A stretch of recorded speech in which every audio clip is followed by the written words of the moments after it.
And welcome to another installment of Making You a Better Business, Better and a Better Company overall. And with that, we have welcomed back into our little soiree here, our little conversation, the Small Business Development Center. And we have in the lower corner, Mr. Sean Lowe, brand manager of WDKB in DeKalb. Good morning, Sean. How are you? Good. I'm great, Steve. Thanks for having me. Also, Dr. Jock Sommese is with us from the Small Business Development Center. And we had a great conversation about his last name. So maybe you could share that again, Jock, because it was rather humorous and we appreciate I it. love telling that story, Steve. Thank you. My son spent a semester abroad in Rome. And when he came back, he started to say our last name, Sommese, which, still makes me laugh to this day. But, since I teach, I like to be called Professore Sommese. So welcome, ciao, ciao. See, we've already learned something already, and we've just started, which is great. And we have This is for Harriet the Parker here as international well. market. Yeah. Manager at the Illinois Small Business Development Center with a great presentation for us today. So welcome, Harriet. Glad you're here. Thank you. Thank you. Happy to be here. So, what is our theme for this conversation this time around? So today we are going to be talking about the topic of where do I start? And while that may seem like a pretty typical question for someone who is planning to start a business, the information that we're going to cover in the presentation today will be relevant not only if you are thinking of starting a business, but also if you already have a business and are looking to improve that business. And these are going to be some great things that you can do to kind of help you get moving in the right direction. So you never stop learning. So even though you have your own business, you can always learn new tips of the trade. Absolutely. All right. Well, if you'd like to take it away, that would be great, Harriet. Yep, absolutely. Sounds good.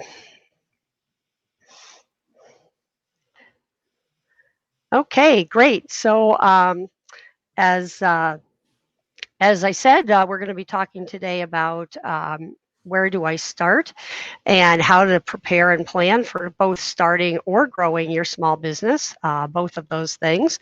And I think the first thing that I want to talk about is the Small Business Development Center and give you a little bit more information about our program. We are a grant-funded program. We get our funding from SBA, Small Business Administration, as well as the Department of Commerce in the state of Illinois. And then we get matching funds for our particular center from Waubonsee Community College. Our main office for the grant is located in the downtown Aurora campus of Waubonsee Community College. However, we also do have a partnership with Kishwaukee College, and Professore Sommese, or Jock Sommese, as I like to call him, is our primary advisor in the Kishwaukee College community.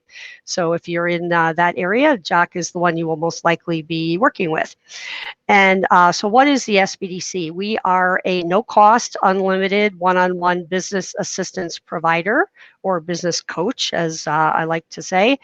So basically, regardless of where you are at in your business journey, whether you're just starting, you're well established, you're trying to grow, or maybe you're at the retirement end and looking to either sell or pass it along to a family member, we can help you at any point in that journey. And then in addition to our one-on-one assistance, we also offer a variety of small business workshops as well as various database resources and other tools to help you run your business more effectively. So let's get into the topic. And so the first thing I want to say is newsflash for all of you entrepreneurs and small business owners out there. It's not about you. And Jock, maybe you can kind of chime in here and say, what do you think I mean by it's not about you? Thank you, Harriet. Just before I say something about that, I want you all to know that the small business development centers throughout the country are the best kept secret in the country. There True. are 40 in Illinois, and people don't know that there's a resource out there for them that doesn't cost them anything for our help, which is just amazing to me that people don't take advantage of that. So you guys were actually nice enough to help us get the word out and to help businesses in the listening area. So thank you for that. But you guys probably did that because you care about your customers. So it wasn't about you, but it's about customers. I always like to say when I'm teaching or when I'm talking to clients, what's the most important thing in any business? So Sean, what's your answer for that? I'm sorry. You caught me off guard there. You can't be dozing off during this. Now, come on, Sean. Wasn't dozing off. I was reading Harriet's presentation. Do you want me to ask Steve? Do you want me to ask him again? Yes, please. I think All you right, should. Sean. I think it was awesome. Great question. Sean, what's the most important item in any business? I would believe that it would have to be the customers that business. Very good. You know what? You weren't paying attention, but you made a nice comeback. Without customers, there is no business. Unless you can get somebody to reach into their pocket, take money out, and give it to you without resorting to force, you have a customer. Harriet? I think was against that if you resort to force, I believe. Right. That's why you can't do that. Yeah.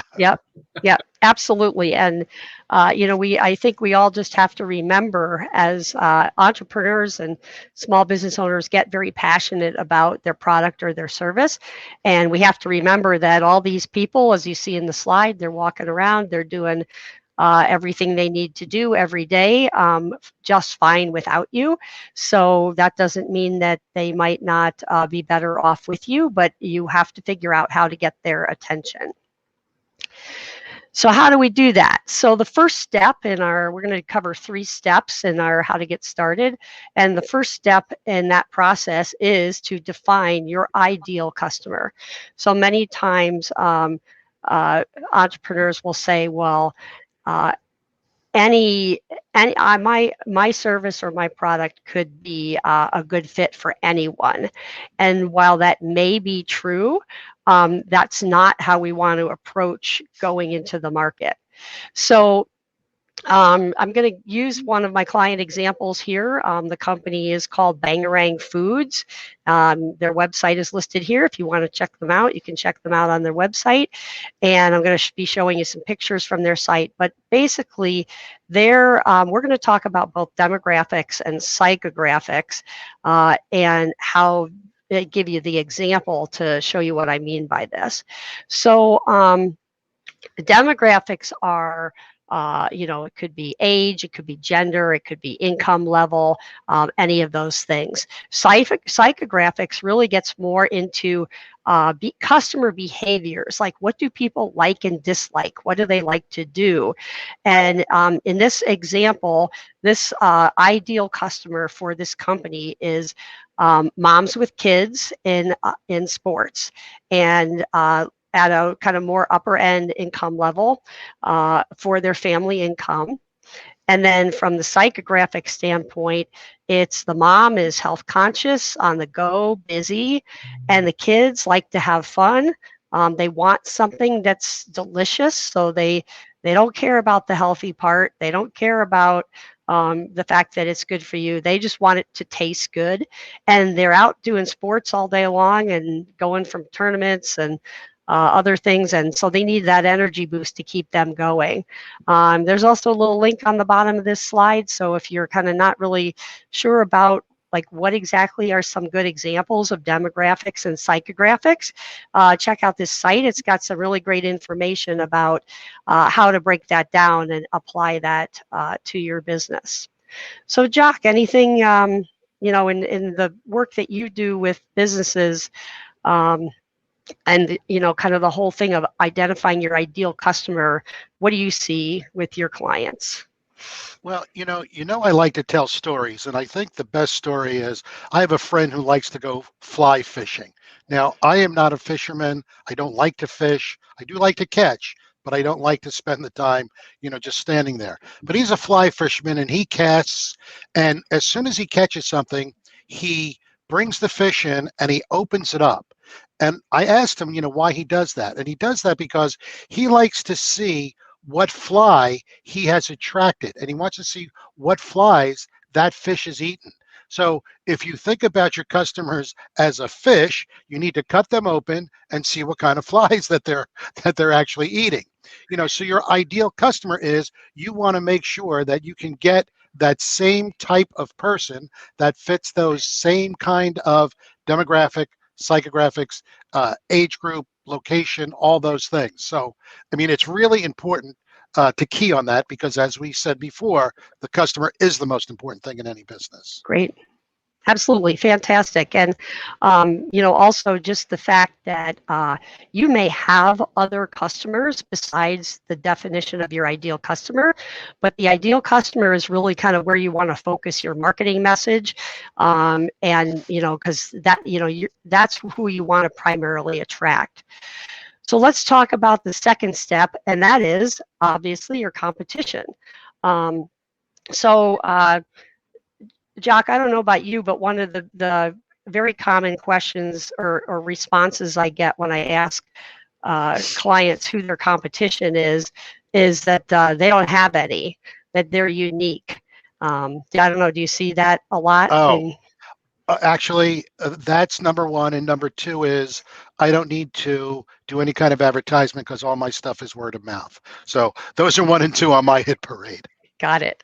Okay. So the next thing, once you identify your ideal customer, the next thing that you want to do is you want to basically survey your competition and really lay that out and say, who am I competing against? Because again, if I am coming into the market as a new provider, I need to take business away from the competition that's out there.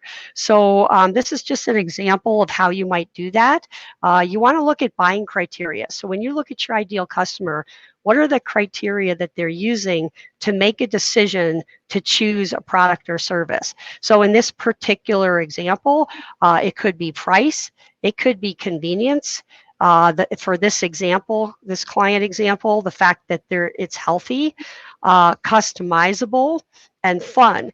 And so these are the criteria that this client is using. And I've also put up a few examples. So when you talk about competition might be a specific company, product, or service, or it might be a category of products or service. So in this case, we have protein bars, we have fast snacks like chips and candy, and then there's another company there that is a specific competitor to them. So we're looking at what are the buying criteria, and then how are customers making a decision to choose.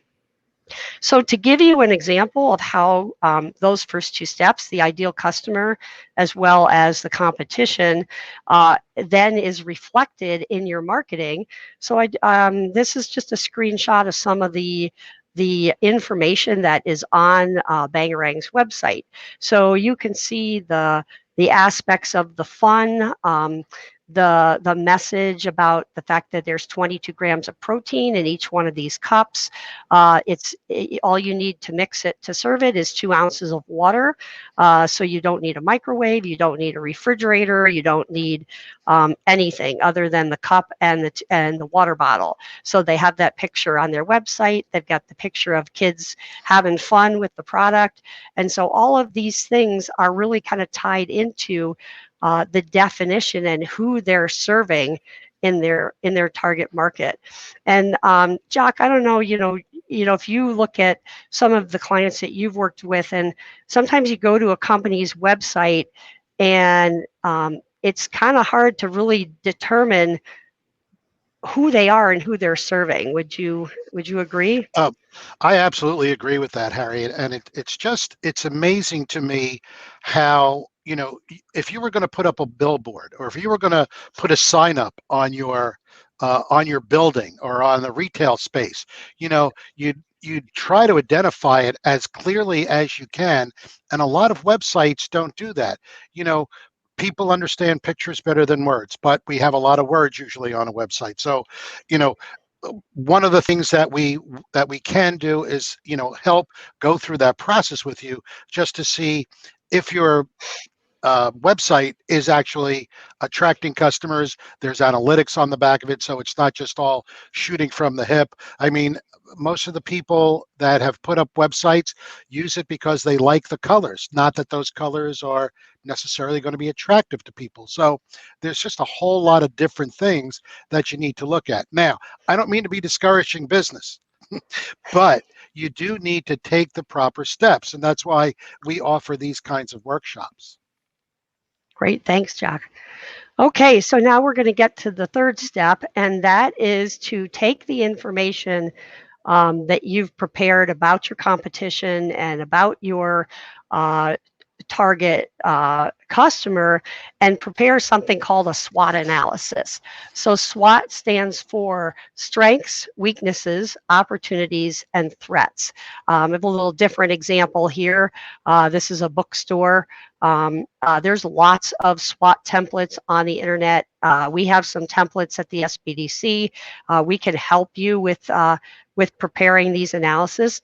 But a couple things to point out when you begin to work on a SWOT analysis. First of all, I just want to walk through the different elements. Strengths and weaknesses are both internal to your business. So they're things that you do better than your competition, and they're things that make it hard to grow or compete against the existing competition. And again, note that I mentioned competition, because when you do a SWOT analysis, we're not just doing it in isolation, we're doing it based on how we compare in the competitive landscape. So if we identify a strength, it needs to be something that is comparative to the competition. And then opportunities and threats are external to the business. So there are things that are happening out in the market that affect ways that you might expand or grow your business, as well as things that might cause risks or cause decline or failure in your business. So we're looking at the internal strengths and weaknesses, and then the opportunities that are external. So what are different ways that we might penetrate this market, that we might grow this market? Where are there gaps in the in the competitive landscape? We're looking for those gaps. And again, this is also where the ideal customer definition comes into play, because we want to look at that. That's especially if you're starting the business, looking at that the dynamics of that ideal customer. Where are there opportunities for us to connect with that customer base? If you're established in business and you maybe already have a strong market connection with that ideal customer, opportunities might be, some examples might be growing in other markets. And I don't know, Jock, are there other ways or things in your clients that you've identified as kind of opportunities and threats that companies might face? It's kind of ironic that you say that, Harriet. There's that expression, you can't see the forest for the trees. And I think there's times when, and I suggest this for all businesses, whether it's the SBDC or someone else, that you actually have a board of advisors who can take a step back from it. Because, when you're doing this day in and day out, you kind of lose your perspective. And what I found is that for opportunities and threats, that outside board or an advisor like we are can really help with that. And that's part of the discussion that we talked about, because again, an entrepreneur is really pretty set on what they want to do. This is it, which is part of their greatness and part of their weakness, because you can't have tunnel vision because the world's out here. So that's what this will do if you sit down and do it. And if you have other people looking at it, it would be helpful. Right. And the SWOT analysis also is really going to help to keep you focused as you move forward in your business, to, kind of stay on, on one track. As we talk about all the time, entrepreneurs have a tendency to have shiny object syndrome, where, it's part of just the nature of being an entrepreneur. Entrepreneurs are idea people, and they're opportunity chasers too. And so by doing some of this planning, it really helps you to stay on track and not diversify too much and lose your focus. Harriet, just chiming in on the SWOT analysis, you could actually do that for your own finances too. You could take it to a personal level as well. So I just learned something too. And I'm going to try to apply that to my finances tonight, which may not look pretty. Excellent. Let me know how that works out, Steve. Okay. All right. So those are the first 3 steps, and it's just 3 steps, but it's actually a fair amount of work to really dig in and define that ideal customer, prepare that competitive analysis, and then put that SWOT together. So once you do those 3 things, and you notice we talk about how to get started, I have not even talked about a business plan yet. And so, obviously that once you do these things, you're really creating the foundation that helps you to prepare a strong business plan, as well as, helping you to get better at your marketing, your web content, so that you're really going after that ideal customer and you're getting that traction faster. It also is going to let you be clear about articulating how your product or service stands out compared to your competition. And it's going to help you leverage your strengths so that you can take advantage of those growth opportunities. So once we really have kind of, really gotten specific about identifying those strengths and those opportunities, it lets us, kind of drive down that path, as well as being intentional about mitigating risk. Because, Jock, I know you've probably seen it all the time where entrepreneurs really have a tendency to not pay a whole lot of attention to the risk side of things. Yeah, I mean, I think that we're kind of wired that way. That that's not that big a deal. That's not big a deal. But that's why we have spouses most of the time, because they'll definitely tell us about the risk. That's why we have friends and family who still think entrepreneurs are, quote, consultants and don't have a real job. So yeah, there's a lot of those people who could kind of explain or at least point out the risk to you, because again, I'm not saying that we're optimistic to a fault, but normally we are looking for the best outcome, and in our heads we're going to have that best outcome. Yep, absolutely. Okay, so let's talk about what's next. So obviously the next step, if you are a startup, is to start working on that business plan. And the business plan gets kind of a bad rap. I think a lot of people feel like it's an unnecessary step. Maybe it's too academic and not practical enough. But when the SBDC works with a client on a business plan, believe me, it's very practical. And Jock, you know what we say about not doing the business plan, right? Is that if you don't plan your work, you fail? It's something like that. Obviously, I'm not. Harriet knows how I feel about business plans. And just as an aside, people spend more time thinking about planning their vacation, than they do about their business.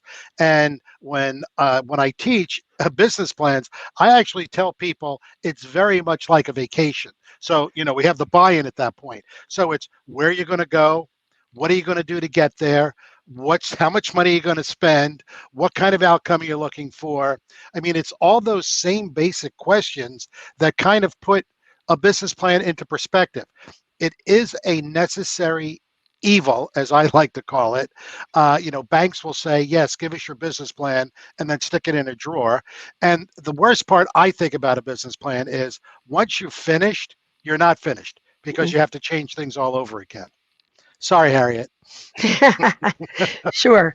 So you think about your business plan is a blueprint, right? If you were building anything, you would first draw it out and have a blueprint, and that's what your business plan is. I also want to make a note, that not only is so. When you're in business, a lot of times the traditional business plan is not the best tool for planning, but that doesn't mean that you shouldn't still plan. So once you're in business, we talk about it more from a perspective of strategic planning.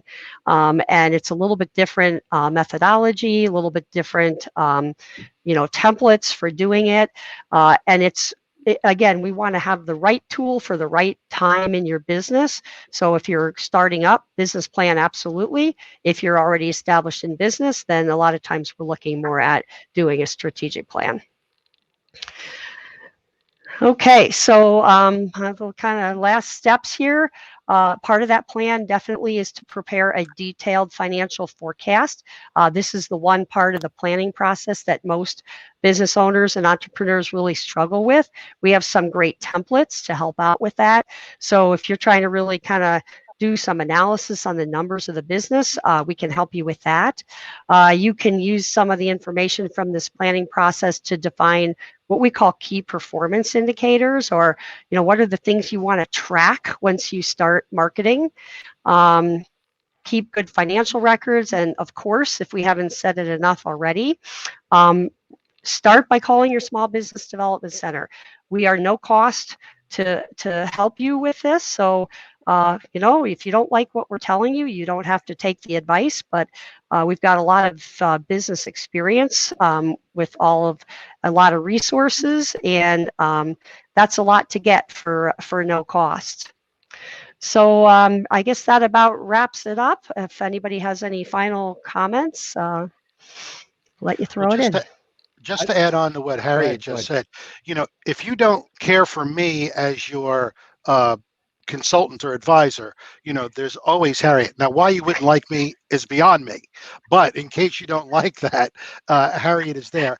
And, that's really key. You do have choices that you can make with this in your business. So we welcome everyone, and we try to help everyone the best we can.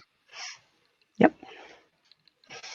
And I think what's important is that this is just the beginning of the iceberg. There's so much more to dig into, so many different layers to peel back of a business. And that's what these sessions are about, to educate and to peel back a layer every now and then to get educated. And even if you think you know it all, you learn something every single day if you open up your eyes. And I thought the best thing we talked about was the fact that it's an ebb and flow. You have to change sometimes, and it's not always in stone the way you thought it was going to start. You have to move around to make that business successful. So that's what I learned from this. So thank you, Harriet, for that.